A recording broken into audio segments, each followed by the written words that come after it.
السلام علیکم ورحمۃ اللہ تعالی وبرکاتہ۔ نحمده ونصلي ونسلم على رسوله الكريم اما بعد فاعوذ باللہ من الشیطان الرجیم بسم اللہ الرحمن الرحیم ان اللہ وملائکتہ یصلون علی النبی یا ایہا الذین آمنوا صلوا علیہ وسلموا تسلیما اللہم صل علی سیدنا ومولانا محمد معظم الجود والکرم وآلہ الکرام وابنہ الکریم وبارک وسلم صلاۃ و سلاما علیک یا رسول اللہ صلی اللہ تعالی علیہ وسلم۔ سورہ بقرہ آیت نمبر 217 کی تفسیر جاری ہے۔ اللہ تبارک و تعالی ارشاد فرماتا ہے یسألونک عن الشہر الحرام قتال فیہ قل قتال فیہ کبیر وصد عن سبیل اللہ وکفر بہ والمسجد الحرام واخراج اہلہ منہ اکبر عند اللہ والفتنة اکبر من القتل ولا يزالون يقاتلونكم حتى يردوكم عن دينكم إن استطاعوا ومن يرتد منكم عن دينه فيمت وهو كافر فأولئك حبطت أعمالهم في الدنيا والآخرة وأولئك أصحاب النار هم فيها خالدون۔ ترجمہ ہے کہ آپ سے ماہ حرام یعنی حرمت والے مہینے میں جہاد کرنے کے بارے میں سوال کرتے ہیں۔ تم فرماؤ اس مہینے میں لڑنا بڑا گناہ ہے اور اللہ کی راہ سے روکنا اور اس پر ایمان نہ لانا اور مسجد حرام سے روکنا اور اس کے رہنے والوں کو وہاں سے نکال دینا اللہ کے نزدیک اس سے بھی زیادہ بڑا گناہ ہے اور فتنہ قتل سے بڑا جرم ہے، اور وہ ہمیشہ تم سے لڑتے رہیں گے یہاں تک کہ اگر ان سے ہو سکے تو تمہیں تمہارے دین سے پھیر دیں، اور تم میں جو کوئی اپنے دین سے مرتد ہو جائے یعنی اپنے دین سے پھر جائے پھر وہ کافر ہی مر جائے تو ان لوگوں کے تمام اعمال دنیا اور آخرت میں برباد ہو گئے اور وہ دوزخ والے ہیں اور وہ اس میں ہمیشہ رہیں گے۔ تو اس آیت کریمہ میں بنیادی طور پر جو واقعہ بیان کیا گیا تھا کہ جو صحابہ کرام سے جو شک کی بنیاد پر ایک غلطی ہو گئی تھی کہ جمادی الاخری کے آخری دن اور جمادی الاخری کا آخری دن سمجھ کر 30 تاریخ سمجھ کر کفار کے ساتھ جنگ میں مشغول ہوئے جبکہ وہ رجب کی پہلی تاریخ تھی اور رجب حرمت والا مہینہ ہے، تو اس کے بارے میں یہ سوال ہوا اور اس میں یہ کچھ باتیں بیان کی گئی تھی کہ حرمت والے مہینے کے بارے میں آپ سے سوال پوچھتے ہیں۔ یہ جو آیت کریمہ ہے تو اس میں صحابہ کرام کی شان بیان کی گئی۔ یہ صحابہ کرام پر ان لوگوں نے اعتراض کیا، صحابہ کرام پر کفار نے اعتراض کیا کہ یہ تو دیکھو حرمت والے مہینے میں بھی جنگ کرتے ہیں جبکہ حرمت والے مہینے میں جنگ کرنا جائز نہیں ہے۔ تو اس پر ان کو جواب دیا جا رہا ہے، اور جواب کون دے رہا ہے؟ اللہ تبارک و تعالیٰ جواب دے رہا ہے۔ تو یہ صحابہ کا مقام و مرتبہ اللہ کی بارگاہ میں کیا ہے اس سے ہم اس کا اندازہ لگا سکتے ہیں۔ تو اس آیت کریمہ سے بہت سی باتیں ثابت ہوتی ہیں، ان میں سے یہ بات بھی بتائی گئی، اور آیت کریمہ کا ایک حصہ ہے کہ وَلَا يَزَالُونَ يُقَاتِلُونَكُمْ کہ وہ تم سے ہمیشہ لڑتے رہیں گے۔ تو اس آیت میں خبر دی گئی کہ کفار مسلمانوں سے ہمیشہ عداوت اور دشمنی رکھیں گے۔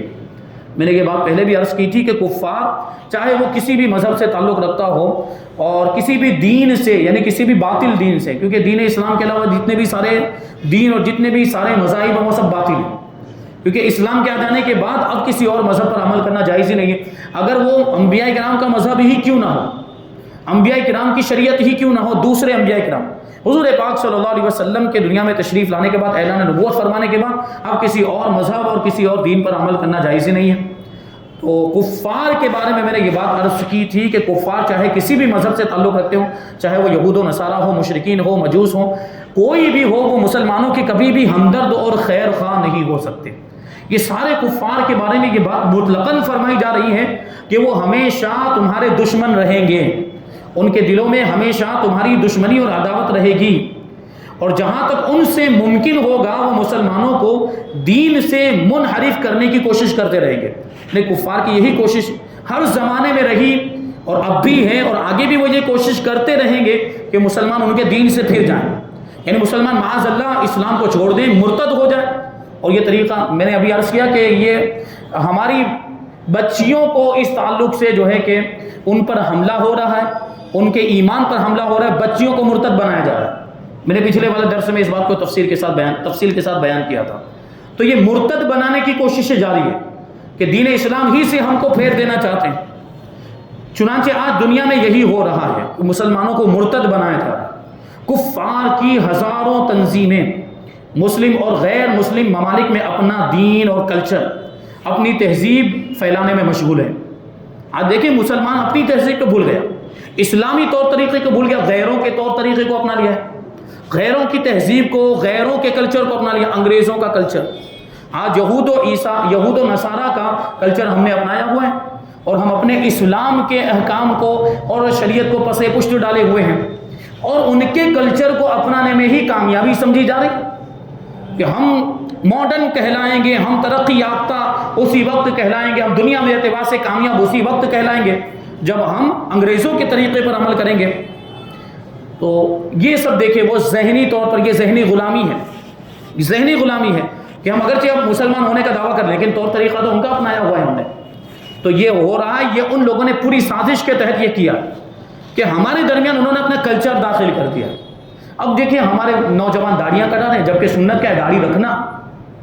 ہمارے نوجوان کو دیکھے تو طرح طرح کے بال اسٹائل جو آ گئے، عجیب و غریب، حدیثوں میں منع فرمایا گیا۔ حدیث پاک میں ہے کہ حضور پاک صلی اللہ علیہ وسلم نے آدھے سر میں بال رکھنے اور آدھے سر کو مڈانے سے منع فرمایا، یہ ناجائز ہے۔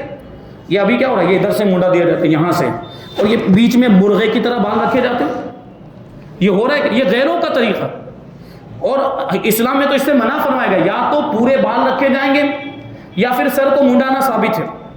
سر کو منڈانا عمرے کے موقع پر یا جو ہے کہ حج کے موقع پر وہ سر منڈایا جاتا ہے، اس کے علاوہ بھی آپ سر منڈانا چاہیں تو پورے سر کے بال اتارے جائیں یا پھر آپ زلفیں رکھیں، یہ سنت ہے۔ ہاں ایک ہی مقدار میں سر کے بال کٹوانا، ایک یعنی پورے سر کے جو بال ہیں وہ ایک سائز کے ہو جائیں، یہ مباح اور جائز ہے، اس کی اجازت ہے۔ لیکن آدھے سر کے بال منڈا دینا اور آدھے سر میں ایسے چھوڑ دینا، اس کی ممانعت آئی ہے حدیث کے اندر، اس کی اجازت نہیں ہے، اور آج ہمارے نوجوان اس میں مبتلا ہیں۔ تو یہ اسلام کے طور طریقوں کو پیچھے اپنے پسے پشت ڈال دیا ہے، اور غیروں کی تہذیب کو اپنانے میں ہی اپنی کامیابی سمجھ رہے ہیں۔ اب یہ ایکٹروں کو فالو کیا جا رہا ہے، ہیرو کو، مطلب وہ ہیرو تو ہے ہی نہیں۔ ہیرو کس کو کہا جاتا ہے؟ جو دنیاوی اعتبار سے کامیاب ہو۔ ان کی زندگیاں میں پہلے بھی بتا چکا ہوں، یہ ایکٹر، اداکار وغیرہ، ان کی نجی زندگی، آپ ان کی ذاتی زندگی کو دیکھیں، انتہائی ناکام قسم کے لوگ ہیں۔ یہ کوئی سکون نہیں ان کی زندگی میں، کوئی اطمینان نہیں، ڈپریشن کے شکار ہوتے ہیں، خودکشیاں کرتے ہیں، شراب کے عادی ہو جاتے ہیں، غلط چیزوں کے عادی ہوتے ہیں۔ تو ایسے لوگوں کو آئیڈیل بنایا جائے گا؟ آئیڈیل تو اس سے بنایا جائے جس کی زندگی کامیاب ہو، جو زندگی دنیا کے اعتبار سے بھی کامیاب ہو اور آخرت کے اعتبار سے بھی کامیاب ہو، اس کو نمونہ عمل بنایا جاتا ہے۔ ابھی ایک ڈاکٹر ہے، کوئی ڈاکٹر کی پریکٹس کر رہا ہے، تو وہ اپنے سامنے کسی کامیاب ڈاکٹر کو نمونے کے طور پر رکھتا ہے، نہیں یہ میرے آئیڈیل، مجھے ان کے جیسا بننا ہے، تو وہ اس اعتبار سے کوشش کرتا ہے۔ کیوں؟ کیونکہ اس نے اپنے سامنے جس کو آئیڈیل بنایا اس کو کامیاب سمجھا، تبھی اس کو اپنے سامنے رکھتا ہے، وہ اس کو نمونہ بناتا ہے۔ کوئی بھی فیلڈ میں آپ دیکھ لیں، اگر کوئی ٹیچر بننا چاہتا ہے تو وہ اس کے سامنے بھی کوئی نہ کوئی نمونہ عمل ہوگا کہ یہ فلاں ٹیچر کامیاب ہیں تو مجھے بھی ان کے جیسا بننا ہے۔ لیکن یہ تو انتہائی قسم کے گھٹیا لوگ ہیں، بے حیا، اور یہ ان کو کہہ لیا جائے کہ ان کے اندر کون سی برائی ایسی جو نہیں پائی جاتی ہوگی۔ یہ ایکٹر یہ فالو کرنے کے لائق نہیں، ان کے طریقوں کو اپنایا جا رہا ہے۔ تو طریقہ تو ان کا اپنانا چاہیے جو کامیاب ہوں، جن کی زندگی کامیاب ہو۔ الحمدللہ ہمارے پاس ایسے بہت سارے نمونے ہیں۔ ہمارے پاس صحابہ کرام کی زندگی ہے، ہمارے پاس بزرگان دین کی زندگی، ہمارے سامنے اولیاء کرام کی زندگی ہے، ہمارے سامنے علماء کرام کی زندگی ہے، اور ہمارے سامنے فقہاء، محدثین، اور ہمارے سامنے سب سے بڑھ کر رسول پاک صلی اللہ علیہ وسلم کی زندگی۔ ان سے بڑا کامیاب انسان تو کوئی ہو ہی نہیں سکتا۔ انسان کامل اگر کسی کو کہا جائے تو وہ ہمارے آقا کی ذات ہے، پرفیکٹ انسان کہ کسی چیز کی کمی نہیں ہمارے آقا کی ذات میں۔ ایسے کو فالو نہ کیا جائے تو پھر کس کو فالو کیا جائے؟ تو اللہ کا شکر ادا کرنا چاہیے کہ اللہ نے ہمیں نبی پاک صلی اللہ علیہ وسلم کی امت میں پیدا کیا، ہم وہاں سے بھٹک کے کدھر جا رہے ہیں؟ حضور سے رشتے کو مضبوط پر کریں گے تو کامیابی ملے گی۔ حضور سے رشتہ اگر کمزور ہو گئے، حضور سے دور ہو جائیں گے تو پھر ذلت اور رسوائی ہمارا نصیب ہو جائے گا، اور یہ ہو بھی رہا ہے۔ آج دنیا میں جو مسلمان ذلیل اور رسوا ہو رہے ہیں، اس کی بنیادی وجہ یہ ہے کہ ہم نے اسلام پر عمل کرنا چھوڑ دیا، حضور کی سنتوں پر عمل کرنا چھوڑ دیا ہے، اور حضور کے طریقوں کو پسے پشت ڈال دیا۔ وہ شاعر کا شعر میں ہمیشہ کہتا ہوں کہ طریقہ مصطفیٰ کو چھوڑنا ہے وجہ بربادی، طریقہ مصطفیٰ کو چھوڑنا ہے وجہ بربادی، یعنی مصطفیٰ کے طریقے کو ہم نے چھوڑ دیا، یہ بربادی کی وجہ ہے۔ اسی سے قوم ہوئی ہے دنیا میں بے اقتدار اپنی، ہماری حکومت جو چھن گئی، ہمارے پاس سے جو عزت چلی گئی، ہمارا وقار چلا گیا، ہماری جو ہیبت کفار کے دلوں میں تھی، ہمارا جو ایک روب و دبدبہ وہ سب ختم۔ اب ہم ڈر رہے ہیں وہ کفار سے، اب ہم ڈر رہے ہیں، اب کفار کا روب و دبدبہ ہمارے دل میں آ گیا، ہم بزدل ہو گئے۔ یہ کیوں ہوا؟ کیونکہ ہمارا ایمان کمزور ہو گیا، حضور کی ذات سے ہمارا رشتہ کمزور ہو گیا۔ اس رشتے کو آج بھی ہم مضبوط کر لیں تو آج بھی اسلام کا ڈنکا پوری دنیا میں بج سکتا ہے، لیکن ویسا کردار بنانا پڑے گا جیسا صحابہ کا کردار تھا۔ 313 تھے تو ہزاروں کانپتے تھے، اور 60 کے مقابلے میں 60,000 کانپا کرتے تھے، لرزہ بر اندام ہو جایا کرتے تھے۔ ساری باتیں پہلے بھی بیان کی جا چکی ہیں۔ تو یہ غیروں کی تنظیمیں باقاعدہ ان کے بڑے بڑے آرگنائزیشن چلتے ہیں، اور ان کا مقصد یہی ہوتا ہے کہ اپنے کلچر کو عام کرو، اپنی تہذیب کو عام کرو، اپنی زبان کو عام۔ یہ منظم سازش کے تحت انگریزی زبان کو عالمی زبان بنایا گیا ہے۔ کیونکہ اگر آپ دیکھیں تو انگریزی زبان اگر کسی یہ آنکڑوں کے اعتبار سے دیکھیں تو راشٹر بھاشا ہونے کے اعتبار سے، قومی زبان ہونے کے اعتبار سے چند ہی گنتی کے دیش ہوں گے، گنتی کے ملک ہوں گے جہاں پر انگریزی زبان قومی زبان کی حیثیت رکھتی ہے۔ جبکہ عربی زبان کو آپ دیکھیں تو 50 سے زائد ممالک میں عربی زبان بولی جاتی ہے۔ تو عالمی زبان کون سی ہونی چاہیے تھی؟ عربی زبان کو، یعنی اگر آنکڑے کو دیکھیں آپ کہ کتنے زیادہ ملکوں میں بولی جاتی ہے تو عربی زبان کو عالمی زبان ہونا چاہیے تھا، لیکن اس کو دبایا گیا کیونکہ وہ قرآن کی زبان ہے، وہ رسول کائنات کی زبان تھی، وہ مسلمانوں کی زبان تھی، اور سارا دین کا جو بھی میٹر اور مواد ہے وہ عربی زبان میں تھا۔ تو اس کو دبایا گیا اور اس کو جو ہے کہ ناکام، یوں کہ یہ کوئی ترقی والی زبان نہیں، اس طرح جو ہے کہ پیش کرنے کی کوشش کی گئی۔ جبکہ ہمیں کیا کرنا چاہیے تھا؟ ہم یہ کرتے کہ ہم خود بھی عربی سیکھتے، ہم مسلمان ہونے کے ناطے، کیونکہ قرآن عربی میں، حدیث عربی میں، علماء کی کتابیں عربی میں لکھی گئی ہیں، بزرگان دین محدثین کی کتابیں، شارحین کی، مفسرین کی سب کتابیں عربی ہی میں، بعد میں یہ تو ٹرانسلیشن ہوا ہے۔ ہماری اردو زبان تو 200 سال پہلے تھی ہی نہیں، اردو زبان کا تو کوئی وجود ہی نہیں تھا۔ یہ اردو زبان تو معجون مرکب ہے، یہ بہت ساری زبانوں سے مل کر بنی ہے۔ یہ فارسی سے، ہندی سے اور عربی کے بھی اس میں بہت سارے الفاظ ہیں، سنسکرت کے بھی بہت سارے، یہ ساری زبانوں سے مل کر بنی، ورنہ اس کا کوئی مستقل وجود نہیں ہے اردو زبان کا۔ یا ہماری جو بھی ہم صورتی زبان کو لینے تو اس کا بھی کوئی مستقل وجود نہیں ہے، یہ دوسری زبانوں سے مل کر بنی۔ جو اصل زبان ہماری ہونی چاہیے تھی وہ ہے عربی، کیونکہ وہ قرآن کی زبان ہے، وہ حدیث کی زبان۔ ہمیں خود بھی سیکھنا چاہیے تھا، دوسروں کو بھی سکھانا اور اس کو ترقی دینا چاہیے تھا، اور یہ کوشش کرنی چاہیے تھی عالمی لیول پر کہ عربی زبان یہ عالمی زبان ہو جاتی اور رابطہ اسی کے ذریعے سے ہوتا۔ آج جو انگریزی کے ذریعے رابطہ ہو رہا ہے، آپ یہاں سے باہر نکلیں، آپ ہندی بولتے ہیں، آپ کسی بھی ملک میں چلے جائیں، ایئرپورٹ پر آپ پہنچیں گے، آپ کو وہاں کی زبان نہیں آتی لیکن انگریزی بولیں، آپ کا کام چلے گا، کیونکہ اس کو عالمی زبان بنا دیا گیا منظم سازش کے تحت، کیونکہ وہ ان کی اپنی زبان ہے، غیروں کی اپنی زبان۔ بہرحال یہ چیز انہوں نے اپنے کلچر کو اس طرح پھیلایا، دیکھیں انہوں نے اس کے لیے کتنی محنتیں کی ہے، کتنی کوشش، جب اپنے باطل مذہب کو پھیلانے کے لیے، اپنی غلط تہذیب کو اور اپنے برے کلچر کو پھیلانے کے لیے اتنی کوشش کر رہا ہے، تو ہمارے پاس تو سچائی ہے نا، ہمارے پاس تو بہترین مذہب ہے، ہمارے پاس تو سب سے پیاری تہذیب ہے جس کو ہم دین اسلام کہتے ہیں، ہمیں اس کو کتنا پھیلانا چاہیے تھا، لیکن ہم خود عمل نہیں کر رہے ہیں تو دوسروں تک کیا پہنچائیں گے؟ ہمارے آپ کے معاملات مسلمان بھائیوں کے اور ہماری ماں و بہنوں کے معاملات کے ہم خود اسلام پر عمل نہیں کر رہے ہیں، دوسروں کو کیا بتائیں گے کہ ہمارا اسلام یہ ہے وہ؟ معلومات ہی نہیں ہے۔ اگر آپ کا کہیں پر مقابلہ ہو جائے یہود و نصارہ کے ساتھ اور کسی عیسائی کے ساتھ یا کسی مشرک کے ساتھ، وہ اگر اسلام کی خوبیاں آپ سے پوچھ لے، یہ اسلام تمہارا تم کہتے ہو کہ سچا مذہب ہے، اس کی خوبیاں بتاؤ، کیا بتائیں گے آپ؟ بتائیے، ہے معلومات؟ نہیں ہے ہمارے پاس معلومات۔ اور الحمدللہ جو علماء کے ساتھ اٹھتے بیٹھتے ان کے پاس تو معلومات ہے، جو علماء سے دور ہے وہ تو کچھ بھی نہیں جانتے، اور یہ عادت تو جاہل پیروں نے بیڑا غرق کر کے رکھا ہوا ہے، جو علماء سے عوام کو دور کر رہے ہیں، خود تو گمراہ ہیں، دوسروں کو بھی گمراہ کر رہے ہیں، شریعت سے دور کر رہے ہیں، نماز پڑھنے کی ضرورت نہیں ہے، علماء کے پاس مت رہو، علماء کے ساتھ اٹھو بیٹھو، وہ لڑائی کرواتے، وہ جھگڑے کرواتے، لیکن وہ علماء بھی تو ہیں، ان علماء میں ہو سکتا ہے کسی نے کوئی ایسی غلطی کی ہو سکتا ہے کوئی عالم دین ایسا ہو کہ جو جھگڑے کرواتا ہو، لیکن ہم اس کی بات ہی نہیں کر رہے۔ اگر کوئی واقعی ایسا کر رہا ہے تو ہم اس کو عالم نہیں مانتے، لیکن جو علماء حق ہیں، جو علماء ربانیین ہیں، کبھی وہ آپ کو ایسا کرتے ہوئے نظر نہیں آئیں گے، تو ان سے تو جڑیں، ان سے کیوں دور کیا جا رہا؟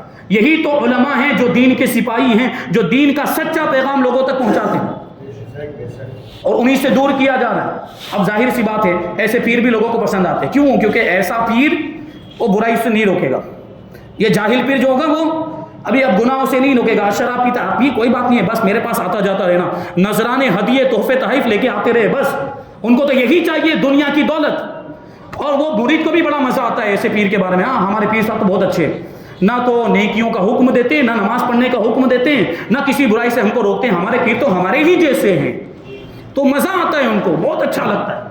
جبکہ پیران کاملین جو ہوتے ہیں، جو واقعی جامع شرعی پیر ہوتے ہیں، وہ کیا کرتے ہیں؟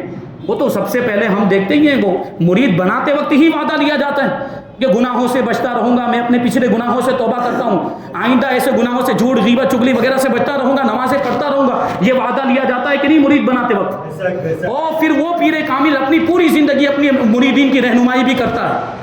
وہ جو پیر جو جامع شرعی پیر ہوتا ہے، وہ پھر پوری زندگی اپنے مریدوں کو یہ نصیحت کرتا ہے کہ وہ نیک کام کرتے رہیں، نمازی بن جائیں، داڑھی رکھ لیں، سنتوں پر عمل کریں، شریعت پر عمل کریں، اسلام کے احکام پر عمل کریں، گناہوں سے بچتے رہیں، پوری زندگی وہ نصیحت کرتا ہے۔ وہ یہی چاہتا ہے کہ اس کے مرید یہ جنت کے حقدار بن جائے۔ لیکن یہاں تو کیا ہو رہا ہے، جاہل پیروں کیا مرید بنے جنتی، جنت کا ٹکٹ اس کے خود کے ٹھکانے نہیں ہوں گے میدان محشر میں۔ یہ جو جاہل پیر جنت کا ٹکٹ بانٹ رہا ہے، اس کے خود کے ٹھکانے نہیں ہوں گے، اور جنتی جنتی۔ اب وہ کیا، اس سے کیا ہوتا ہے، غلط اثر جاتا ہے کہ وہ مرید تو یہ سمجھ لیتا ہے میں تو جنتی ہو گیا، مجھے نماز پڑھنے کی کیا ضرورت؟ اگر نماز پڑھنا ضروری نہ ہوتا تو حضور کیوں پڑھتے؟ اگر نماز پڑھنا ضروری نہ ہوتا تو صحابہ نے کیوں پڑھی، اولیاء نے کیوں پڑھی، بزرگان دین نے کیوں پڑھی؟ شریعت سے دور کیا جا رہا ہے، علماء سے دور کیا جا رہا ہے، اور علماء کی نفرت دوسروں کے دلوں میں اور عوام کے دلوں میں پیدا کی جا رہی ہے، کیونکہ علماء اچھائی کا حکم دیتے ہیں، برائی سے روکتے ہیں، وہ ان کو اچھا نہیں لگتا ہے۔ تو یہ سب چیزیں ہیں۔ بہرحال یہ بھی کہیں نہ کہیں یہ جاہل پیر بھی غیروں کے اعلی کار بنے ہوئے، یعنی وہ جو چاہتے ہیں، جو کفار چاہتے ہیں، ان کا مقصد یہ پورا کرتے ہوئے نظر آ رہے ہیں، کیونکہ یہ اندر سے کھوکھلا کر رہے ہیں مسلمانوں کو، عوام کو، اور ان کے ایمان کو کمزور کر رہے ہیں، اور وہ اوپر سے حملے کر رہے ہیں۔ تو ہر اعتبار سے ہمارے ایمان کو نقصان پہنچایا جا رہا ہے، اور ہمارے ایمان کو چھیننے کی سازشیں ہو رہی ہیں۔ تو بہرحال یہ کلچر انہوں نے اپنا داخل کیا، اپنی تہذیب داخل کر دی۔ آج ہم دیکھ لیں کہ ذہنی طور پر کتنے غلام ہو چکے کہ ہم اب ضروری سمجھ رہے ہیں کہ جب تک ہم ان کا بنایا ہوا نصاب اسکولوں میں، کالجز میں اور یونیورسٹیز میں جو چل رہا ہے، کہ جب تک ہم وہ نصاب ان کا سلیبس نہیں پڑھیں گے، ہم کامیاب نہیں مانے جائیں گے۔ تو یہ آیا کہاں سے؟ ہم نے آنے دیا تبھی تو آیا ہے۔ ہم اپنا نصاب بناتے، ہم اپنی کتابیں لکھتے ہیں، ہم اپنے اعتبار سے کتابیں داخل کرتے ہیں، ہم اپنا الگ سے سلیبس بناتے، ہم خود پڑھاتے۔ اس کا سب سے بڑا نقصان کیا ہو رہا ہے آج؟ اور نصاب کے اندر بھی بہت ساری ایسی باتیں داخل کر دی گئی ہے جو اسلام کے خلاف، جو بزرگان دین کے خلاف، جیسے اورنگزیب عالمگیر علیہ الرحمہ کو ظالم بادشاہ ثابت کیا جاتا ہے، اس میں یہ بہت بڑے ظالم تھے، اور یہ سب چیزیں چل رہی ہے۔ اور اللہ کی پناہ، اورنگزیب عالمگیر علیہ الرحمہ کے بارے میں یہ جو ایک مشہور کر دیا گیا کہ انہوں نے مندر کو توڑ کر مسجدیں بنائی ہیں، جبکہ تاریخ میں آپ دیکھنے جائیں تو آپ کو یہ بھی ملے گا کہ انہوں نے مسجدیں بھی توڑی ہیں جو غیر قانونی تھی، جو کسی دوسرے کی زمین میں بنا دی گئی تھی، جو غصب کی ہوئی زمین میں بنا دی گئی تھی، ایسی مسجدیں بھی انہوں نے توڑی۔ اب کیا کہیں گے ان کے بارے میں؟ کیا مسلمانوں کے بھی دشمن تھے وہ؟ نہیں، وہ حق کے ساتھ تھے، وہ شریعت پر عمل کرنے والے تھے۔ حضرت اورنگزیب عالمگیر علیہ الرحمہ اب یہ بھی ان کی نگاہوں میں کھٹک رہے ہیں، اور جہاں جہاں پرانی مسجدیں ہیں وہ ان کی نگاہوں میں ہیں۔ اورنگزیب عالمگیر علیہ الرحمہ کے زمانے کے وقف نامے آج بھی بہت سی مساجد کے اندر موجود ہیں، اور وہاں انہوں نے ٹارگیٹ بنایا ہوا ہے، ابھی نہیں تو مستقبل قریب کے اندر یہ چیزیں ہونے والی ہیں۔ وہ اورنگزیب عالمگیر علیہ الرحمہ کا نام لے کر آئیں گے کہ یہ مسجد ان کے یہاں پہ وقف نامہ ان کے نام کا لکھا ہوا ہے، اس کا مطلب ہے کہ یہ مندر کو توڑ کر بنائی گئی ہے، کیونکہ ہو ہی رہا ہے یہ سب۔ ہمارے مدرسے توڑے جا رہے ہیں، ہماری مسجدیں توڑی جا رہی ہیں، کب جاگیں گے ہم؟ ہمیں اب جاگنے کی ضرورت ہے، یہ سب ہو رہا ہے ہمارے ساتھ۔ تو مسجدیں ابھی جیسے کل کی بات ہے، 6 مدرسے توڑے گئے کچھ کے اندر، 6 مدرسے توڑ دیے گئے۔ تو یہ ہو رہا ہے، یہ سب ان کو پتہ چل گیا ہے کہ یہ دین کے قلعے، مسجد اور مدرسہ، یہاں سے دین کی تبلیغ ہوتی ہے، دین کا پیغام عام ہوتا ہے، یہیں سے ذہن بنایا جاتا ہے۔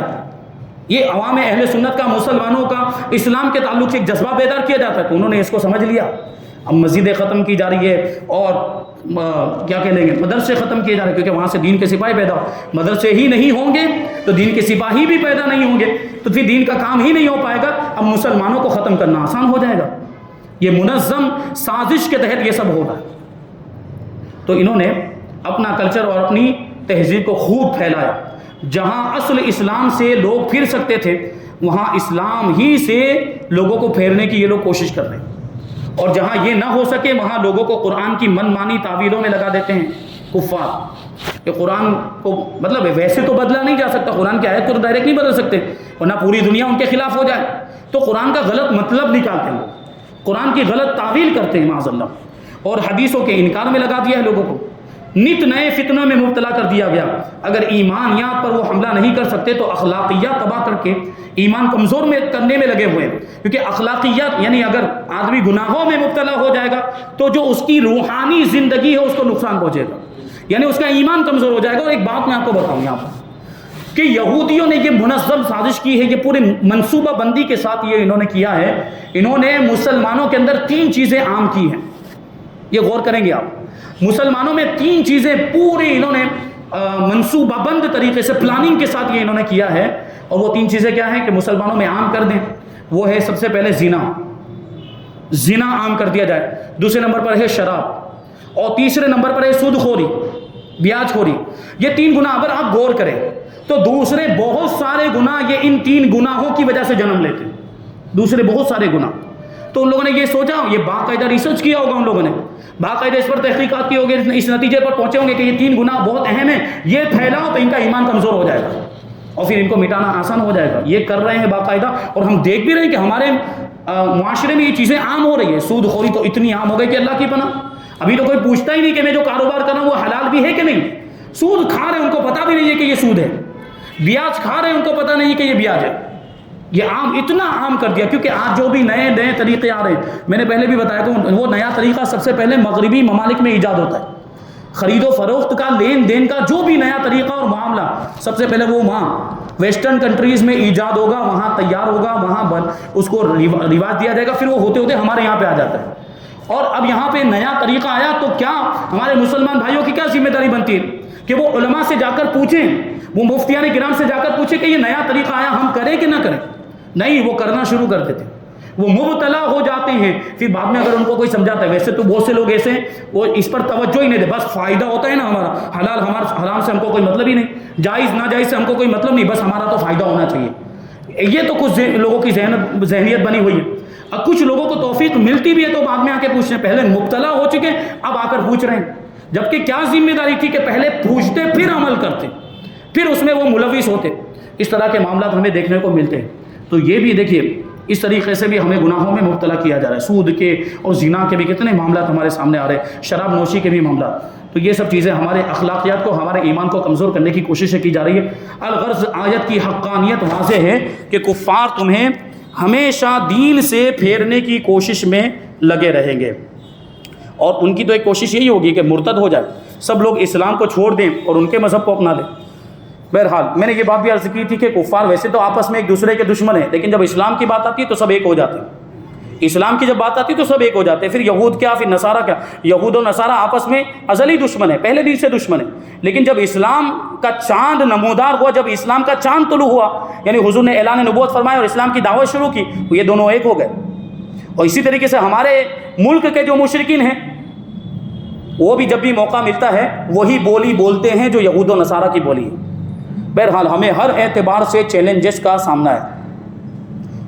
ہمیں اپنے ملک کے اعتبار سے بھی اور ملکی قوانین کے اعتبار سے بھی ہمیں دیکھنا ہے, کیونکہ آگے چل کے یہاں بھی ہمیں بہت مشکلات کا سامنا کرنا پڑے گا. اور باہر سے بھی بہت سارے حملے ہو رہے ہیں پوری دنیا میں, ورلڈ لیول پر اسلام کو نقصان پہنچانے کی اور اسلام کو مٹانے کی کوششیں کی جا رہی ہیں. تو ہمیں ہی سپاہی بن کر اپنے پیارے مذہب اسلام کی حفاظت کرنی پڑے گی, ہمیں ہی کرنی پڑے گی.